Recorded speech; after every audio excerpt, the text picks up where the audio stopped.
अखिलेश जी, अगर मिल्कीपुर में भी कुंदरकी और रामपुर की तरह गन पॉइंट पे वोटर्स को रोका गया तो उसके लिए क्या तैयारी है? ये सवाल बड़ा है। हम अपने कार्यकर्ताओं से कहेंगे कि अपने मन में ये बात रखें और उस समय जो फैसला ले सकते हैं फैसला लीजिए। नमस्कार, आदाब। आप देख रहे हैं खबर अड्डा और मैं हूं आपके साथ सुम्बुली रम। तैयार रहे कार्यकर्ता, जो होगा देखा जाएगा। दोस्तों, ये बोल रहे हैं सपा प्रमुख अखिलेश यादव, लेकिन अब सवाल ये है कि क्यों अपने सपाइयों को इतना बड़ा संदेश दे रहे हैं? किसको चेता रहे हैं अखिलेश? तो जान लीजिए, ये तेवर है अयोध्या के लिए। जी, अयोध्या के लिए, जिसने 2024 लोकसभा चुनाव में बड़ा इतिहास लिख दिया। सपा की जीत की इबारत ऐसी गढ़ी कि बीजेपी की बहुमत की मानो इमारत ही हिल गई। अयोध्या में मिल्कीपुर विधानसभा में उपचुनाव हो रहा है। दोस्तों, तारीखें घोषित हो गई हैं, तो अखिलेश भी आ गए हैं फुल एक्शन मोड में। ऐसे में अखिलेश यादव ने मिल्कीपुर विधानसभा उपचुनाव को लेकर क्या बड़ा दावा कर दिया है, इसके अलावा अपनी प्रेस वार्ता में क्या कुछ कहा है, आज की वीडियो में इसी पर चर्चा करेंगे, तो आप अंत तक जरूर बने रहिएगा। दोस्तों, महाराष्ट्र और हरियाणा चुनाव में जीत हासिल करने के बाद बीजेपी की नजरें अब दिल्ली और उसके बाद यूपी पर टिकी हुई हैं, क्योंकि लोकसभा चुनाव में सपा ने भाजपा को भारी मात दी थी, जिससे बुरी तरह भाजपा बौखला गई थी। चुनाव जीतने के बाद भी गम का सन्नाटा पसरा हुआ था, लेकिन अब तमाम सियासी समीकरणों को देखने के बाद ऐसा लग रहा है कि बीजेपी के लिए इस बार भी दिल्ली और यूपी दूर ही रहने वाली है। दोस्तों, दरअसल बीजेपी इस बार भी उलझन में है कि वो किसके चेहरे पर चुनाव लड़े, लेकिन अब यूपी के उपचुनाव ने भी उसका बीपी बढ़ाया हुआ है। इधर समाजवादी पार्टी के प्रमुख अखिलेश यादव एक पर एक बयान दे रहे हैं और कह रहे हैं कि वो फुल तैयारी में है। दोस्तों, अयोध्या की मिल्कीपुर सीट पर 5 फरवरी को उपचुनाव होंगे, जिसे लेकर अब सियासत गर्मा गई है। भाजपा और सपा के बीच इस सीट पर कड़ा मुकाबला है। पार्टी के नेताओं के बीच भी जुबानी जंग छिड़ी हुई है। पहले आप सुनिए अखिलेश यादव क्या कह रहे हैं। धर्म से ज्यादा हमें रोटी की जरूरत है देश के लोगों को, और जो गरीब हैं उनको धार्मिक बातें समझाना शायद गलत होगा आज के समय में। अखिलेश जी, अगर मिल्कीपुर में भी कुंदरकी और रामपुर की तरह गन पॉइंट पे वोटर्स को रोका गया तो उसके लिए क्या तैयारी है? ये सवाल बड़ा है। हम अपने कार्यकर्ताओं से कहेंगे कि अपने मन में ये बात रखें और उस समय जो फैसला ले सकते हैं फैसला लीजिए। तो सुना आपने दोस्तों, यूपी की राजधानी लखनऊ में रविवार को समाजवादी पार्टी के मुखिया अखिलेश यादव ने प्रेस वार्ता की। उन्होंने स्वामी विवेकानंद की जयंती पर लोगों को संबोधित किया। कहा कि स्वामी विवेकानंद ने कहा था कि धर्म से ज्यादा रोटी की जरूरत है, गरीब को धार्मिक बात समझाना गलत होगा।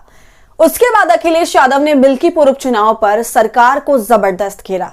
एक पत्रकार ने उनसे सवाल पूछा कि अगर मिल्कीपुर के चुनाव में कुंदरकी की तरह वोटर्स को गन पॉइंट पर रोका गया तो क्या करेंगे?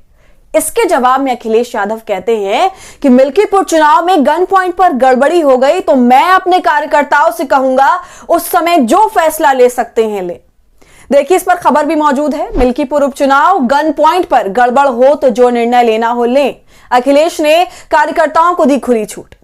खबर में आगे लिखा है, इससे पहले सपा प्रमुख अखिलेश यादव ने कहा था कि मिल्कीपुर उपचुनाव की पूरी तैयारी है, भाजपा फिर एक बार हारेगी।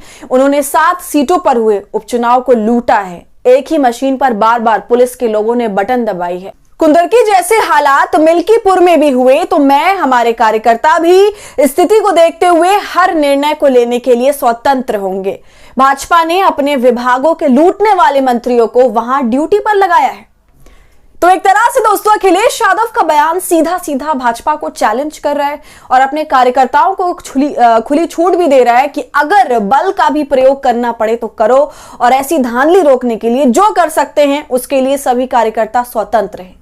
तो दोस्तों, यूपी में उपचुनाव को लेकर भी अब घमासान चालू हो गया है। चौतरफा रणनीति बनाई जा रही है और कहा जा रहा है कि यूपी के लिए अखिलेश यादव और योगी आदित्यनाथ खुद तमाम रणनीति बना रहे हैं, क्योंकि जो 2024 में भाजपा के साथ हुआ उसके बाद वो सक्रिय हो गई है, क्योंकि उसे ऐसा लग रहा था कि यूपी की जनता को अयोध्या का राम मंदिर देने के बाद उसका रास्ता बिल्कुल सफल है और सरल है, मगर ऐसा हुआ नहीं और अयोध्या से भी भाजपा को हाथ धोने पड़े और बदले में सपा ने अच्छी खासी जीत दर्ज करी, जिसकी वजह से आज सपा के अंदर कॉन्फिडेंस भरा हुआ है और वो बाकी चुनाव लड़ने के लिए भी पूरी तरह से तैयार है।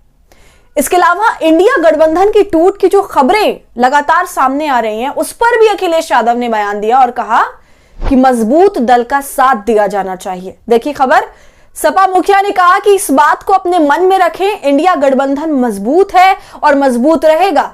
जिस राज्य में भाजपा के खिलाफ जो क्षेत्रीय दल मजबूत है उसका साथ दिया जाना चाहिए।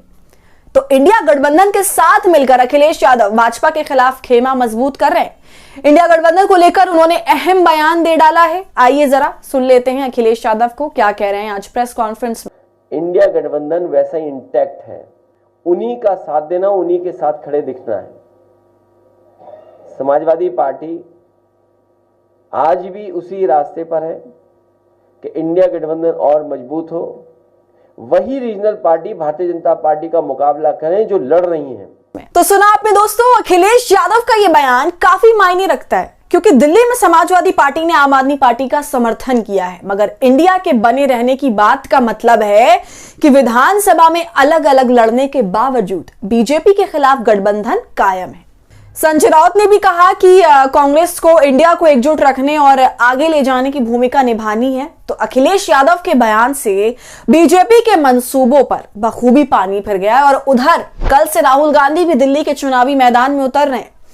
तो दोस्तों, आपका इस पूरे मुद्दे पर क्या कहना है, हमें कमेंट कर जरूर बताइए। वीडियो पसंद आई हो तो इसे लाइक और शेयर करें और खबर अड्डा को यूट्यूब पर सब्सक्राइब कर लें।